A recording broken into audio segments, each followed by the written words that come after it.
ओम नमः शिवाय। प्रिय दर्शकों, संस्कृत में एक श्लोक है, एकश्चंद्रस्तमो हन्ति न च तारा शतैरपि। ये दूसरी लाइन है, इससे पहली लाइन भी है एक, लेकिन ये जो लाइन है ना, ये आपके लिए अर्थात कुंभ राशि वालों के लिए उपयुक्त है,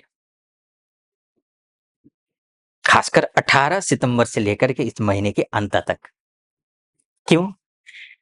क्योंकि श्लोक कहता है कि एक ही चंद्रमा संपूर्ण तम को अर्थात अंधकार को नष्ट कर देता है। उसके आगे चंद्रमा के आगे, एक ही चंद्रमा के आगे लाखों ताराएं वो फीकी पड़ जाती हैं।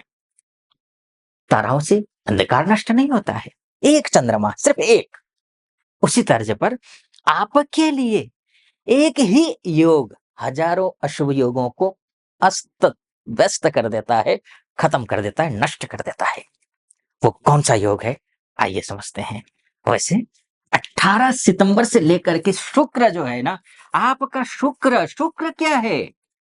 शुक्र वैभव है, शुक्र समृद्धि है, शुक्र आपका घर है, आपकी गाड़ी है, शुक्र आपकी पत्नी है, आपकी लग्जरी लाइफ है, जो अकाउंट में पैसे हैं वो भी शुक्र है, तिजोरी में पैसे हैं वो भी शुक्र है, साक्षात लक्ष्मी शुक्र है।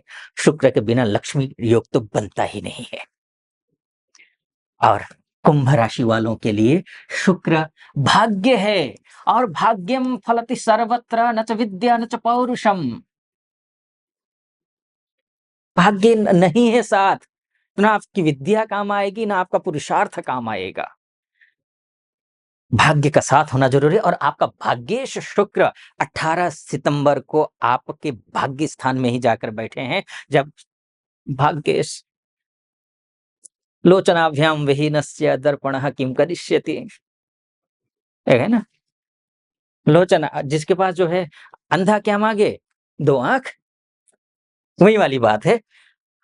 जहां भाग्य साथ नहीं दे रहा था, अचानक भाग्य साथ देने लग जाए तो क्या चाहिए? अब क्या भाग्य साथ देगा? तो हर एक क्षेत्र में, आप व्यवसायी हैं तो भाग्य साथ देगा, नौकरी पेशा वाले हैं तो भाग्य साथ देगा, सरकारी क्षेत्र में तो भाग्य साथ देगा, प्राइवेट सेक्टर में है तो भी भाग्य साथ देगा, चाहे फिल्मी दुनिया में हो आप तो विशेष भाग्य साथ देगा।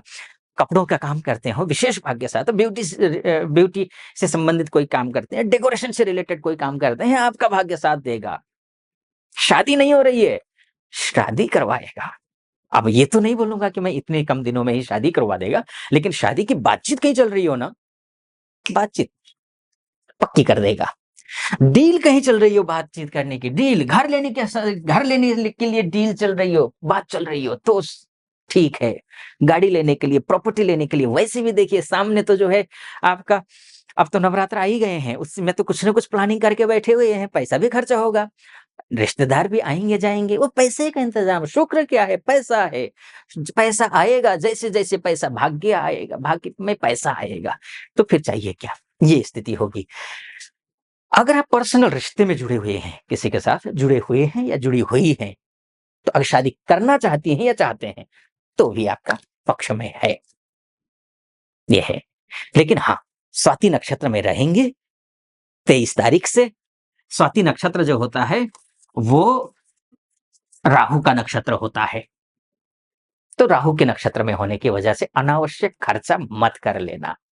वैसे में राहु की वजह से क्या-क्या फल होता है, मतलब नक्षत्र आधारित ज्योतिष गणना में मेरा एक और यूट्यूब चैनल है, एस्ट्रो मुक्ति करके, नीचे डिस्क्रिप्शन में उसका लिंक भी होगा, आप देख सकते हैं। नक्षत्र आधारित ज्योतिष गणना करता हूँ, यहाँ मैं ग्रह गोचर के हिसाब से कर रहा हूँ, ठीक? तो भाग्य और ये, तो क्या होगा, ये भाग्य से संबंधित बात हो गई हमारी, ठीक है? बहुत अच्छा है भाग्य, बहुत सुंदर है भाग्य आपका, तो ये है। अब आगे बढ़ूं उससे पहले एक निवेदन करना चाहूंगा। यहाँ तक पहुंचे हैं और मेरा विश्लेषण सटीक लग रहा हो तो चैनल को सब्सक्राइब, वीडियो को लाइक और कमेंट बॉक्स में जाकर के महादेव का भक्त हूं, कृपा आप पर बनी रहे, ऐसी मेरी कामना। हर हर महादेव या फिर ओम नमः शिवाय कमेंट बॉक्स में लिख दीजिएगा, बस। या फिर जो मनोभाव है वो मनोभाव भी व्यक्त कर सकते हैं। चलिए अब आगे बढ़ते हैं। मंगल की स्थिति तो अमूमन आपको पता ही होगा, अगर मेरा वीडियो फॉलो करते हो तो पिछली बार भी मंगल की स्थिति के बारे में मैंने आपको बताया है कि शुभ है, भाग्य लाभे कर्मेश होकर के पंचमस्थ होना शुभ माना जाता है, अच्छा माना जाता है। लक्ष्मी नामक राजयोग भी बनता है, बहुत अच्छा है। लेकिन हाँ, मिथुन राशि में शत्रु राशि में हो जाता है। लेकिन हाँ, हनुमान चालीसा का पाठ करना जरूरी है आपके लिए, ये ध्यान रखना। हनुमान चालीसा का पाठ करिए, ये ठीक होगा। आपका हौसला बढ़ेगा, मान सम्मान बढ़ेगा, आपका भाइयों के साथ में रिश्ते भी अच्छे होंगे, फ्रेंड सर्कल में रिश्ते अच्छे हो जाएंगे, ये सब कुछ होगा। ठीक, अब आता हूं मैं बुध को लेकर के। बुध भी कमाल कर रहे हैं इस बार, खासकर उनके लिए जो विदेश में रहते हैं। बहुत सारे मुझे जो मेरे पास जो कॉल आती है, लगभग 70-80% विदेश से ही कॉल आती हैं। लगभग यूनाइटेड स्टेट द्वारा जो मान्यता प्राप्त 195 जो देश हैं, उसमें से 80-90 देशों से मैं बात कर चुका हूं। तो इसलिए मेरे वीडियो में विदेश से संबंधित बातें भी मैं बताता हूं, क्योंकि वहां बैठे हुए हैं, बहुत सारे मेरे परिचित हैं। तो अब ये जो बुध की स्थिति है ना, जो विदेश में अगर आप हैं, बस आप अपने बुद्धि को खुला रखना,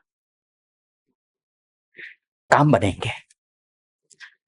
आप वहां हैं, शादी करना चाहते हैं या चाहती हैं, तो भी आपके लिए काम बनेंगे। किसी से प्रेम करती हैं या करते हैं, तो भी रिश्ते अच्छे होंगे। बिजनेस करते हो या जॉब करते हो, या फिर आपको चाहिए ग्रीन कार्ड, या आपको चाहिए पीआर, आपके लिए शुभ है, अच्छा है, बढ़िया है, कोई चिंता की बात नहीं है। ये है। हाँ, स्वास्थ्य का थोड़ा बहुत ख्याल रखना पड़ेगा, खासकर उनको मैं बोलूंगा जो स्किन से संबंधित एलर्जी से परेशान हो, उनको विशेष ध्यान रखना पड़ेगा। तो ये आपको करना है। बाकी बुध की स्थिति बहुत अच्छी है, क्योंकि उच्च के हुए हैं बुध, मूल त्रिकोण में जाकर बैठे हैं, लेकिन अष्टम में है। तो होता क्या है कि अष्टम का जो बुध होता है वो कमजोर हो जाता है। वाणी का ध्यान रखना, प्रैक्टिस करना, खासकर उस क्षेत्र में, आप टीचिंग के क्षेत्र में हो, कंसल्टेंसी के क्षेत्र में हो, बैंकिंग क्षेत्र में हो, ऐसे काम जो बुद्धि से कर सके, ऐसा काम जो आपके वाणी के माध्यम से आप दूसरों तक पहुंचा सकते हैं, तो वो जो काम करते हो आप अगर, तो आपको अपने वाणी पर सोच समझ कंट्रोल रखना है, कुछ भी नहीं बोलना है, एकदम से फ्रस्ट्रेट नहीं होना है, एग्रेसिव नहीं होना है। क्योंकि बुध के साथ में क्या हो रहा है, केतु भी है, ये आपको कंफ्यूज करेंगे, ये आपको डबल माइंडेड करेंगे। मैं क्यों करूं, कैसे करूं, कब करूंगा तो क्या होगा, नहीं करूंगा तो वो सोचना अच्छी बात है, लेकिन उसी में उलझे रहना ये ठीक नहीं है। कोई भी काम करना है तो उसके नतीजा क्या है, उसका परिणाम क्या होगा, ये सोचकर करना चाहिए काम। लेकिन इसमें उलझे रहे, कोई निर्णय ही ना ले सके, वो स्थिति ये निर्माण निर्माण कर सकता है केतु। तो वो अफ़वाह में मत आना, गलतफ़हमी में मत आना, ये आपको ध्यान रखना है, ठीक है? और सूर्य के साथ में हो जाएँगे तो बुधादित्य नामक राजयोग बनते हैं, तो फिर कहना ही क्या, कहना ही क्या, ये अच्छा ही है, बुधादित्य नामक राजयोग अच्छा है। हाँ, लेकिन अष्टम में जाकर के बन रहा है, तो थोड़ा-सा अष्टम का जो होता है वहाँ पर, तो शास्त्र कहता है कि कमज़ोर हो जाता है ऐसा योग, और कुछ शास्त्र तो यहाँ तक कहते हैं कि भई खंडित हो जाता है। लेकिन खंडित नहीं, ज़्यादातर शास्त्रों का मानना है कि ये वहाँ जाने के बाद कमज़ोर हो जाता है, क्योंकि उच्च का है ना बुध, तो स्वाभाविक है, ये अच्छा है। और बुध जो है क्या, एक खूबसूरती और है, बुध उत्तरा फाल्गुनी नक्षत्र में रहेंगे। और उत्तरा फाल्गुनी नक्षत्र किसका है? उत्तरा फाल्गुनी नक्षत्र ये सूर्य का है। और सूर्य और बुध वैसे ही बुधादित्य योग बनाते हैं, तो फिर तो क्या कहना, शासन से, प्रशासन से मान सम्मान प्राप्त करना हो, बॉस से मान सम्मान प्राप्त करना हो, क्रेडिट प्राप्त करना हो, कलीग है, कलीग के साथ रिश्ते अच्छे नहीं है, वो रिश्ते अच्छे हो जाएंगे, ये सारे काम बनेंगे आपका। सबसे बड़ी बात तो ये है कि बुद्धि, बुद्धि मैं सबसे, इस दुनिया में धरती का सबसे बड़ा बड़ा अगर कुछ है तो वो क्या है, इंसान की बुद्धि, मनुष्य की बुद्धि, उससे बढ़कर कुछ नहीं है। ये है डिटेल में ये, लेकिन मोटा-मोटी तौर पर है, ध्यान रखिएगा। आप अगर डिटेल में चर्चा करना चाहते हैं, तो नीचे नंबर है, नंबर पे कॉल कीजिए या फिर व्हाट्सएप कीजिए, और हमारे टीम से बात कीजिए। टीम से बात करने के बाद जो तिथि वो निर्धारित कर देंगे आपके लिए, बात करने के लिए मेरे साथ, अपनी कुंडली दिखाने के लिए, तो उसी तिथि पर आपकी कुंडली का विश्लेषण करेंगे। सटीक लगा हो, सब्सक्राइब, लाइक और कमेंट कर दीजिएगा। आप खुश रहिए, प्रसन्न रहिए, वैभवशाली रहिए, समृद्धशाली रहिए, ऐसी मेरी कामना। महादेव की कृपा आप पर बनी रहे, मेरी कामना। फिलहाल अनुमति दीजिए। ओम नमः शिवाय।